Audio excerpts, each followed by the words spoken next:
Welcome to Storytelling with Data, the podcast where listeners around the world learn to be better storytellers and presenters with best-selling author, speaker, and workshop guru Cole Nussbaumer Knaflic.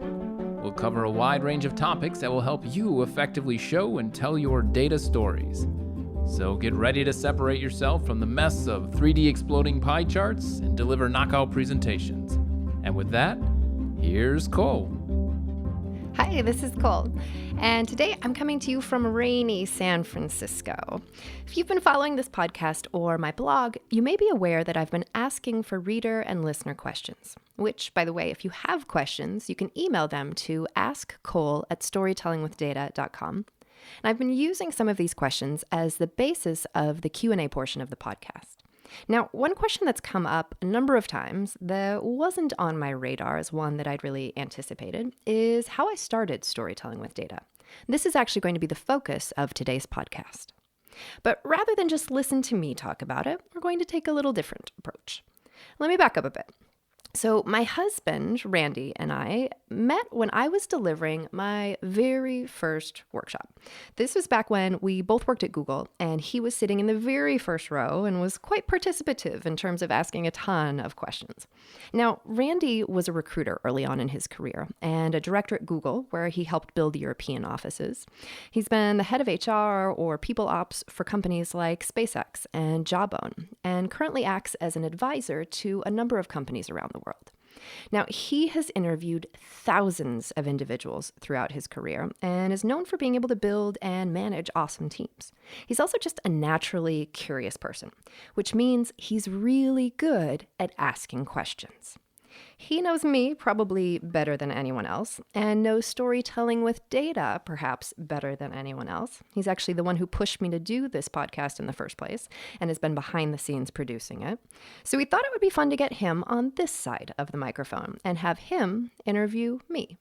He's sure to reveal some interesting things, and I've not seen his questions ahead of time. He likes to go off the cuff anyway, so I'm not entirely sure where this will take us, but I'm excited and hopeful it could possibly help inspire you to pursue your passion, an idea you have, or a new business. And with that, I'll turn it over to Randy. Thanks, Cole.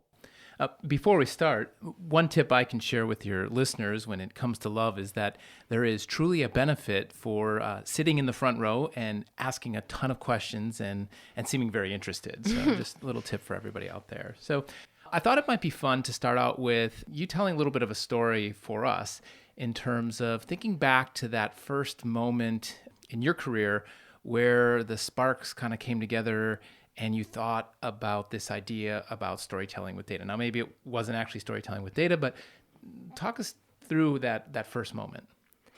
Yeah, so I think in recognizing, that there was something here, that brings me back to my days at Google. I was actually at this time sharing an office with my colleague Neil Patel, and he's since moved on to Amazon in Seattle. But through a series of fortuitous events, Neil got invited to speak at the David and Lucille Packard Foundation, which was sort of in our neighborhood up in the Los Altos Hills in the San Francisco Bay Area. And he invited me to come along with him. And so we had 45 minutes on the agenda. This was an annual retreat that they did where they'd invited a number of people from different philanthropic organizations. And Neil was going to speak for about 20 minutes on cognitive biases, and I was going to speak for about 20 minutes on data visualization. And so we get there, and it's at this beautiful orchard up in the hills. It's a sunny day, and we're in the middle of this apricot orchard. And so we drive up, and we go into the lobby. The retreat's happening already, but we were there a little bit early. And the woman in the lobby checks us in and hands us each a bag of dried apricots. And now bag of dried apricots. Yeah. Which sounds like this totally minor, random thing, right? But for me, it was like, hey, wait, I'm here. Somebody, this group of people, they're going to want to listen to me talk about data visualization. And they even gave me a gift, right? I'm getting paid in apricots. I think for me, that was the first reinforcing moment. Okay, and from there, was there other like fruit bearing gigs or anything else come from that? Well, so it happened that there was a gentleman in the audience that day who was tasked with filling one of the speaker slots for the upcoming Grants Managers Conference, which is a national conference that brings together several hundred grants managers each year. And after the session, he reached out to say, hey, do you want to come speak to this other group? And was he paying in different fruit or? I think travel expenses were covered this time, which was Got sort of it. a step in that direction. And again, I at this point was so excited that people were wanting to hear me talk about this that I would have done it for nothing probably. So getting my travel covered, and it was in Seattle, which is where I grew up. So it was a neat, fortuitous circumstance. Speaking of Seattle, maybe it'd be helpful for you to tell us a little bit about your upbringing and where you grew up. Sure. So I grew up in Western Washington State, in what turns out was sort of the boonies, out in farmland, and only recognized that when I moved to the big city of Seattle for college. University, I studied applied math. And from there, got my first real job in banking and credit risk management at Washington Mutual. Okay, and what were you doing at Washington Mutual? I was working credit risk management, started out as an analyst, and that's really the first place where I started to recognize the value in visualizing data and had those first sort of seeds of, hey, when I spend more time making my data pretty, which is what it started out as, my audience pays more attention, right? My boss and my boss's boss pay more attention to what I'm doing. And it ended up being this self-reinforcing cycle where I would spend some time on the aesthetics and get recognition for that, which then made me want to spend more time on the aesthetics, and started to recognize also the value that we can bring by visualizing data in terms of helping make it more understandable, more accessible to an audience, and really using data to drive understanding and ultimately drive action and behavioral changes. Was this unusual, this combination of, you talked a number of times about being drawn to the analytics, but also being drawn to the aesthetics and how things appeared. Is this a unique combination?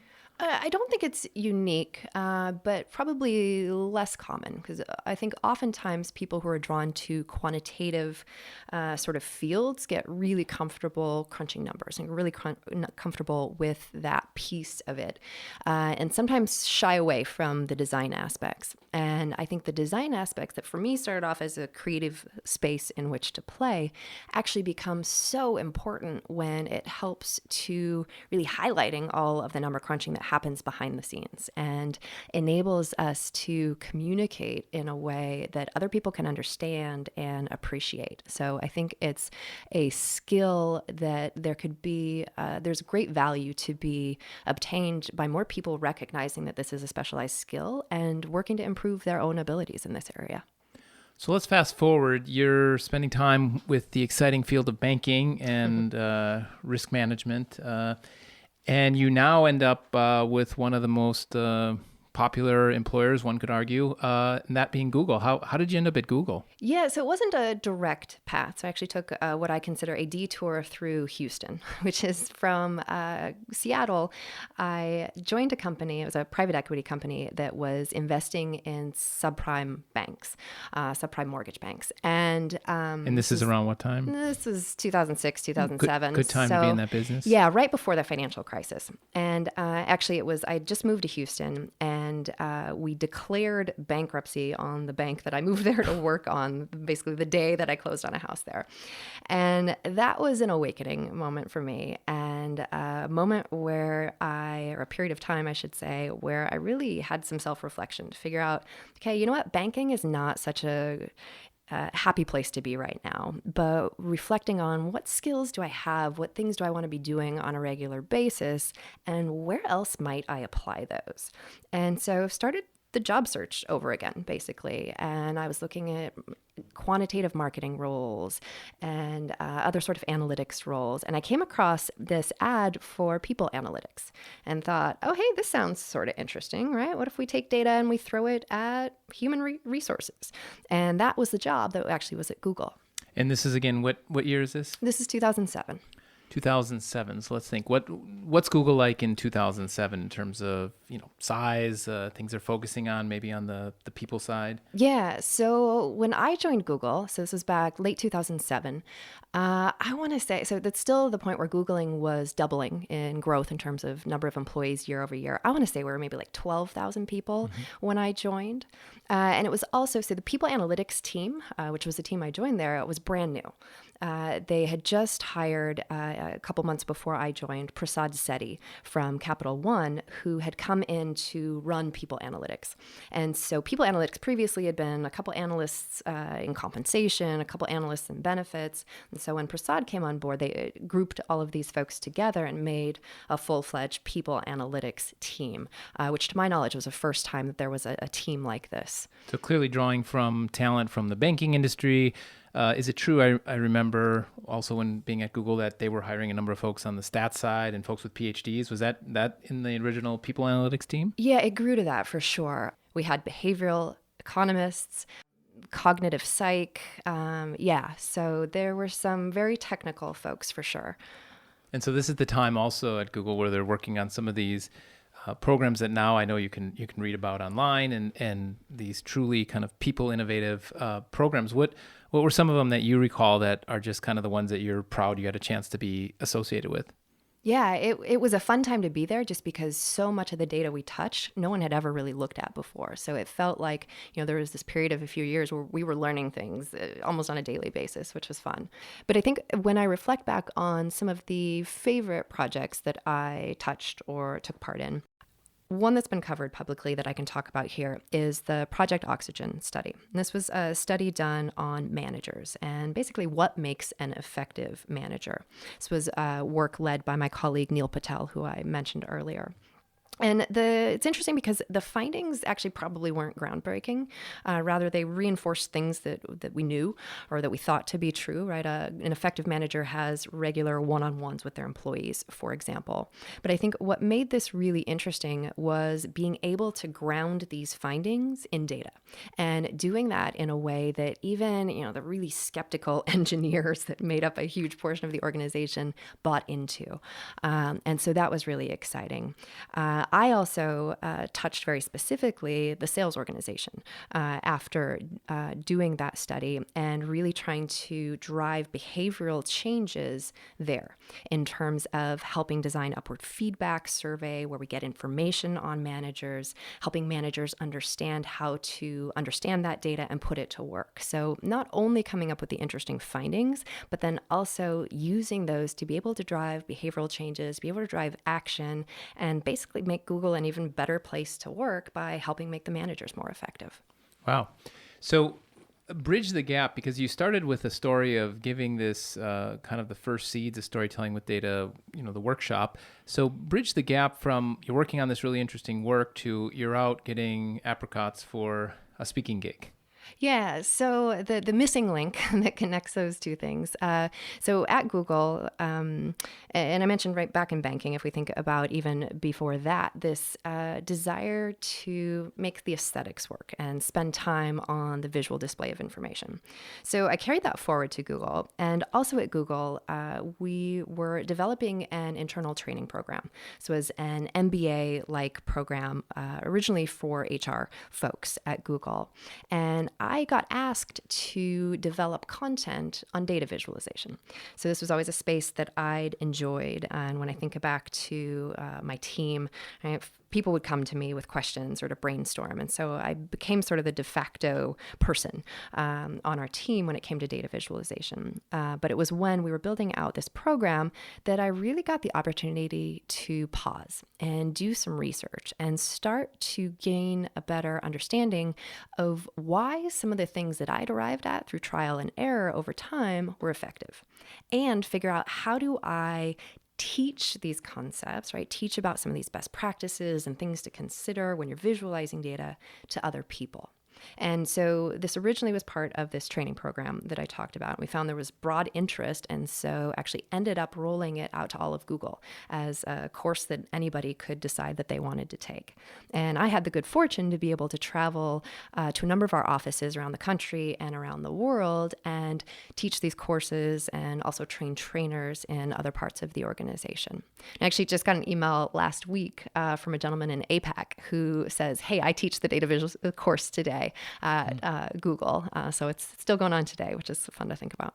Wow. And it's kind of interesting because you started in a very analytical, focused on making sure you can communicate with other analysts and that you're presenting the data in the right way to, you could probably almost say today, many of the people who buy your book are coming from all different industries, all different, is that true? A sampling of your workshop would probably reflect that? Yeah, absolutely. And that's one of the things that's fun is when you step back and think about it, the principles for communicating effectively with data, they aren't specific to a given role or a given field or industry. And so that makes my work really exciting because it means I get to go into all sorts of different organizations and see how they're communicating with data and see what kind of data they're communicating with. And so for me, it's an interesting lens into an organization because I'll often, before doing a workshop, I'll solicit examples from the group ahead of time and use these to understand how are people communicating with data today? What sort of challenges are they facing? And use some of these as the basis for some of our hands-on discussions. So it's an interesting way for me, I think, to stay current when it comes to understanding what sort of folks or what sort of challenges folks are facing, but then also to just get such a breadth of exposure to different sorts of data visualization challenges and examples. You're running this course internally at Google. You mentioned starting to get into the philanthropic space. So walk us through this kind of doing it in parallel. It's remarkable that you could actually do that, and maybe lead us to the point where you're getting to almost a tipping point that you think there could be something really special here. Yeah. So, if we think back to the David and Lucille Packard Foundation, so I think I mentioned it was a gentleman from the Ford Foundation who brought me into the Grants Managers Network conference. And so this was an audience of several hundred people who afterwards each went back to their own organizations, and there was positive word of mouth. And so in that first year, that was back in 2011, early 2011, when I was at the conference, had a handful of workshops that came out of that. And then the next year is when things really sort of blew up. I think it was continued positive word of mouth. The blog I had started and was out there, so there was positive momentum there. And, you think anybody who goes to a workshop, they go home, they tell their spouse about it, or they tell their friend about it who might benefit from it. And so it was in 2012 where I started getting solicitations from other companies to say, hey, we know you're at Google and you do this, but can you actually come help teach us how to do this as well? Which was a really interesting turn of events. We'll get to that point. I want to back up to something you had kind of passed over, but I think for many of us was the initial introduction to storytelling with data, which was your blog. Tell us a little bit about this decision to be out there and launch a blog. Was this your first effort at blogging? It actually wasn't. So if we go in the Wayback Time Machine, I used to do a blog called Cole's Kitch. It's still out there, but I don't update it anymore. But a cooking focus blog. Cooking focus. Okay. So top 2 recipes that every listener has to check out. If you can actually find Cole's Kitch on, what was the medium it was? It's on Blogger. Yeah, Blogger. Okay. So top 2 recipes every DataViz fan should check out would be what? The baked blackberry French toast and Know it. the brown butter chocolate chip cookies. Love it. Those are the 2 that I go back to most frequently. We come back to the Storytelling with Data blog. The real impetus for that was going to speak at this Grants Managers Network conference, where I thought, okay, if I'm going to go speak at this conference, I need to have something to point these people to so that I don't lose them. And that was the blog that I ended up rolling out shortly before that in late 2010. And so initially started with just some simple posts. And this was a way for me to share some of the things that I was learning through doing these different makeovers for different clients. Interesting. And it makes me think, I have a colleague who's interested in starting their own coaching business, and they have some clients now and they're getting some exposure, and they're trying to weigh how much emphasis to put on, the website, the content. And, I'm curious, when you were building it, did you think this is here and it's going to help me attract people, or what, how should somebody think about that if they're looking to build and create their own thing? Yeah, it's a great question. And I think my viewpoint would be that you have to have something out there to point people to. So you can say, hey, check out more of my work here.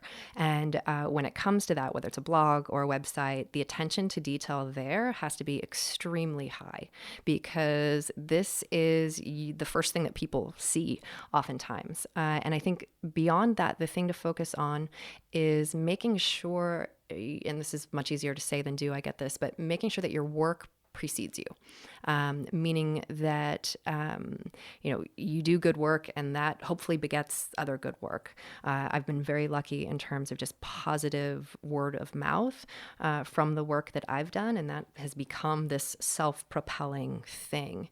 But I think if I were going back and trying to orchestrate it, certainly speaking at conferences, choosing conferences that have audiences that are like the audiences you want to reach, finding a topic that you're very passionate about, because that excitement carries through, and then people get excited about it, right? It's funny because data visualization, to some people it's a very exciting space. To me, it is a hugely exciting space, but it's not a space that a lot of people get really fired up about. And so that's one of the interesting things always for me, is changing people's minds, I think. And I'll see this at the beginning of a workshop sometimes, where there'll be a person or two where they you can see their furrowed brow, and you can see that they need to be convinced, and being able to win them over the course of a few hours or a day, I think can be a really interesting challenge, and really fulfilling when it happens.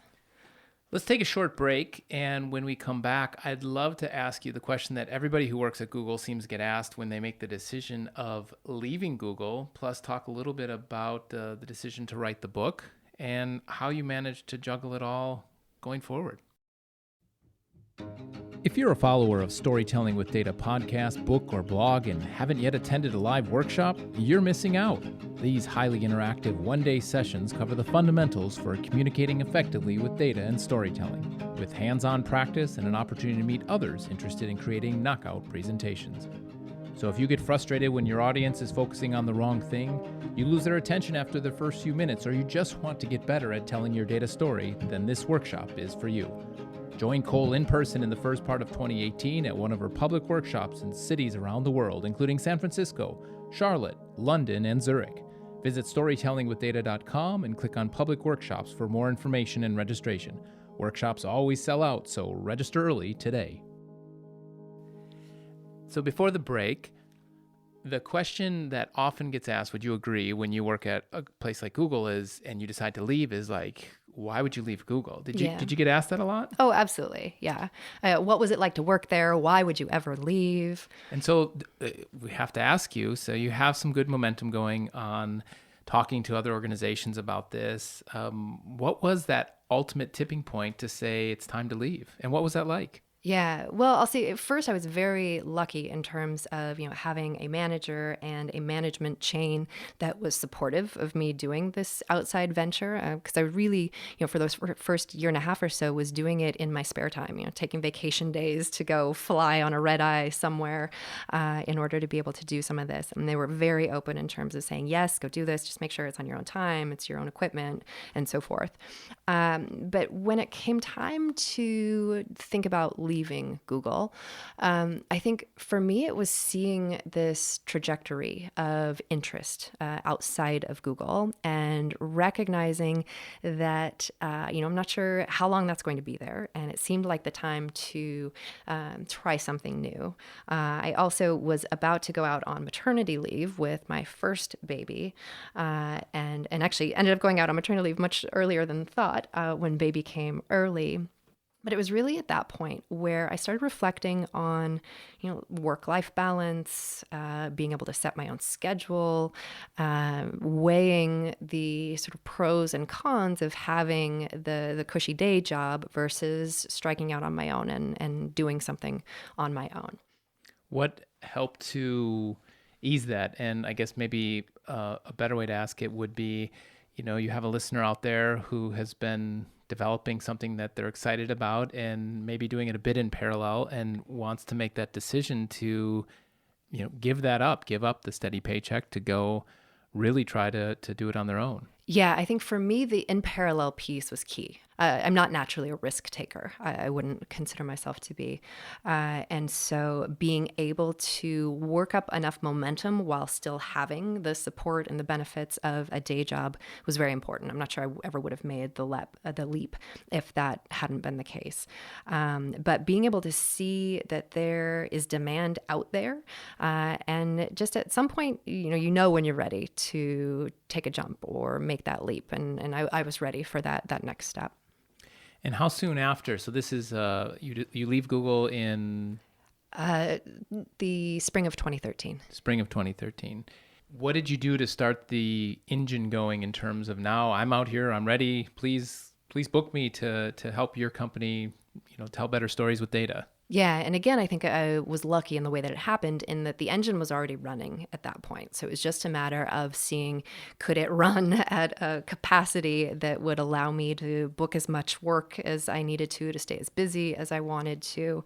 I think timing was really interesting as well in terms of, starting young family at that point. That actually ended up being a really good reason to say no to a lot of things, which was one of the things that I definitely struggled with early on. I think anyone who works for themselves probably understands this desire to want to say yes to everything because you don't know when the next inquiry is going to come in or when the next work is going to come. But recognizing early on that I need to say no to a lot of things and really focus on where I can do my best work is one of the things actually I think has helped with the success that I've had. And then the business model that starts to take shape, because if I recall, you tell us about the grant manager meeting where somebody's in the audience or somebody's at the Packard Foundation and somebody's in the audience. Tell us a little bit about how those early exposures to sort of this business model have evolved to the business model that you're using today with storytelling with data. Yeah, absolutely. So the business model today is a mix. It's a mix of public workshops and corporate workshops, where the public workshops, an individual can register and come join. And this early on was a couple hour session, then it grew to a half day. Now it's a full day where 30 or so people will come. I'll rent a space, do all the event planning around that, and come and spend a day with other people who want to learn about communicating effectively with data and telling stories with that data. And the public workshops are actually really an interesting way of creating more corporate workshop demand, right? Because each of these 30 or so individuals then goes back to their organizations and says, hey, I went to this training, this is great, we should bring her in here. So it's been an interesting model in terms of always creating more demand, I guess. Now jumping ahead, so at what point does all right, we've got a little baby, you're trying to start this business, and then there's this crazy idea of writing a book, which is, there's many of books out there on writing books. This is a huge, I'd love to hear more, and I'm sure other folks would like to hear about the decision to actually write a book, and then maybe we could talk a little bit about your process for doing just that. Yeah. So I think for me, the workshops, doing enough of the workshops and starting to see that really these lessons, they are industry agnostic and they're role agnostic. And I strongly believe that anyone can become more effective when it comes to communicating effectively with data and using that to create understanding and drive change. And so with workshops, though, I can only meet so much demand, right? I can only teach so many people. And so the book really is a way to get those lessons out there to more people in more places, or someone who may not be able to come see a workshop. And also just to be able to archive some of the great examples and makeovers and describe the lessons in a way that can live on, I guess. And the process itself when it came to writing the book, I'd love to come back because I think the book, if your initial goal was to, reach a wider audience, you would probably have to agree that it's done that in a way that's, exceeded your expectations, or Tell us about sort of where the book's at today. I know it's in multiple languages, right? It's Yeah, so we're more than 2 years out. It was published in the fall of 2015 and is still selling as strong as it was at the get-go, which is really fun to see. It's been translated into a dozen languages. wow. Yeah. And then also, I've heard that it's used in a number of different universities as their textbook. So students are actually using this as part of their curriculum.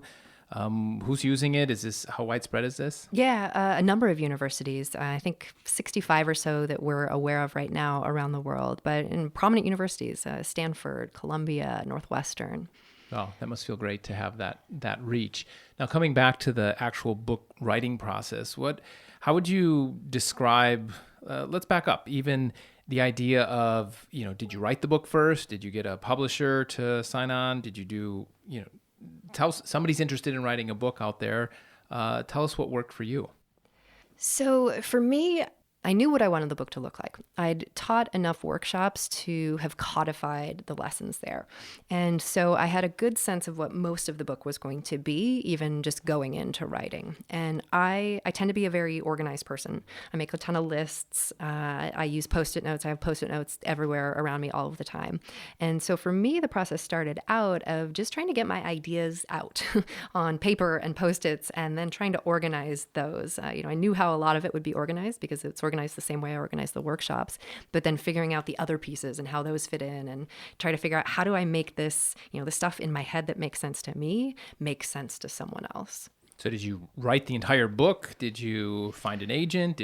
What did you actually do once you knew what you wanted the book to look like in general? Yeah, so once I had an outline of what the chapters would be, I wrote a sample chapter.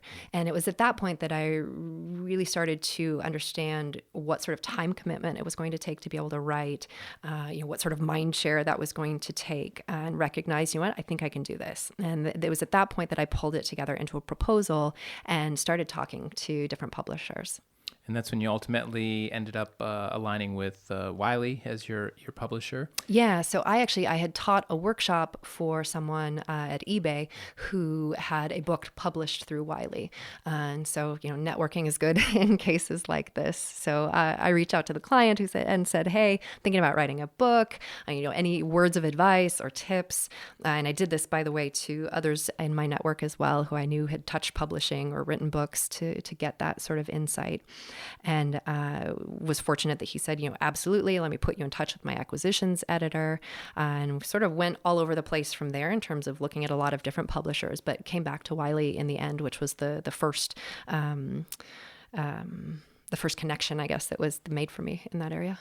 And what about your routine or your rituals? So people have they like to write in the evening, you write in the morning. Maybe you can walk us through what was your ritual like for writing, and how long did it actually take?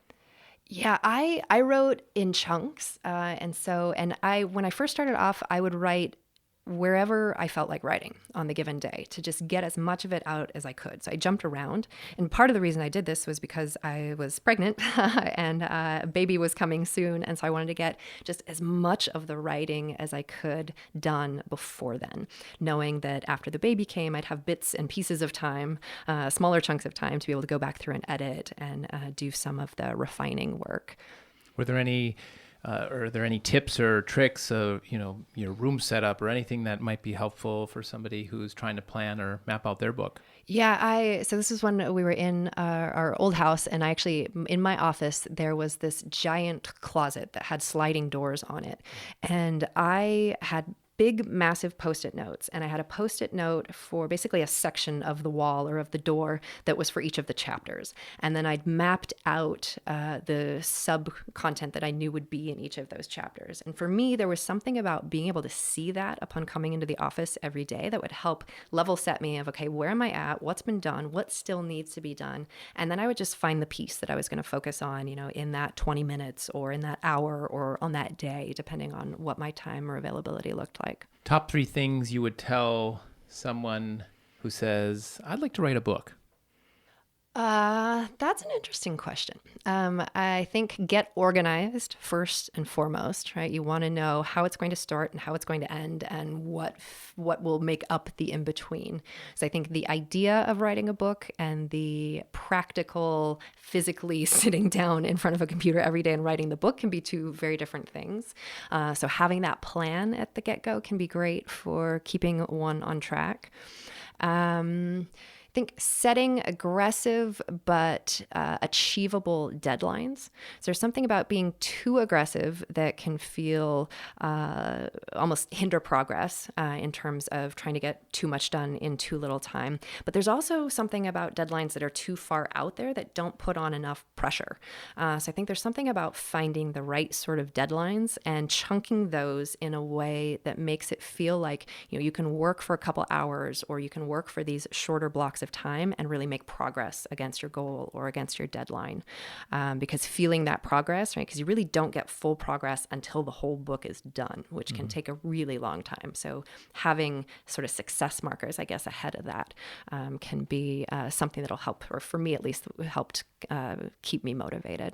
So it feels like, and that's super helpful. It feels like a lot of these pieces have started to come together over the last, 12 to 24 months. You have the book, a couple of years running. You're really getting momentum on the workshops, both the individuals who can come to a public workshop, as well as the company level ones where people are having you come together. So it sounds like you have this awesome momentum going. I'd be curious, like, what about some of the setbacks or some of the challenges that you faced over the last year or so that maybe either put you in question of, like, do I want to do this, or is this this is frustrating, or just, has it all been up and to the right? No, I mean, certainly there are, there are happier things and less happy things. If I think about some of the things on my less happy list, things behind the scenes that take up a tremendous amount of energy that don't bring forth benefit in terms of anybody else being able to do anything with that energy. I think a couple of things that stand out for me, one is the bootleg book, right? People were out there printing their own copies of the book and selling them on Amazon. And for me, this was hugely frustrating because I'd taken such time and effort trying to make a quality product. And so to then see Amazon reviews, or actually I picked up one of these it was actually a public workshop in New York where I was passing out the book during the break to participants, and someone had brought their copy with. And I set down the new copy next to this copy that had been brought with, and the copy that had been brought with was yellow and the printing wasn't as good. And so I start flipping through it, and pages are loose and the binding is really gross, and realize that this actually isn't a real copy of the book, right? Unbeknownst to the participant, they'd bought it on Amazon. They thought it was, that it was, I don't know. So, and we have pictures of these. I can link to that in our episode notes as well, in terms of just the poor user experience, which is really the thing that gets me about I these have to just knockoff jump in there books. because it's funny that your frustration, most authors or creators would be, frustrated, like, I'm getting ripped off, none of the money, is coming in to me. But, like, it sounds like your biggest frustration was, like, people were holding crappy copies of your book. Yeah, absolutely. Quality, high attention to detail. These are things that I pride myself on. And these are, I think, foundations of me and my brand. And so, no, that felt worse than anything. And what's happened with that? Has that settled out? People have bad books. There's less of them. What's happened? What's the update on that? Yeah. So, Wiley did their investigation. Also, we learned that a very effective tool for shutting down bootleg copies of books is to buy a book and have it addressed to something like testing for fake copy of book.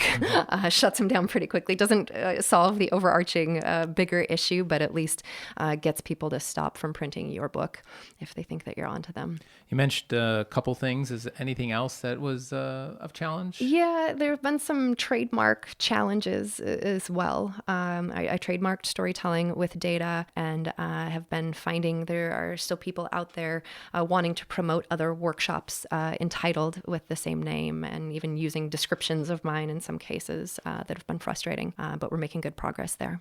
I think you wrote a blog post on that. So if anyone wants to look into that. But any updates or any news to report on that? Yeah, actually, we had one who we'd been going back and forth with for quite some time without any line of sight to a good solution, who actually recently came back and has said that they're going to change their branding, change the name of their course. So that's a good success. So what's ahead? I'd love to hear a little bit about where you see the business at. We've got this podcast that is new. Yeah. Are there going to be other new things we can expect? We've even read about the size of storytelling with data changing.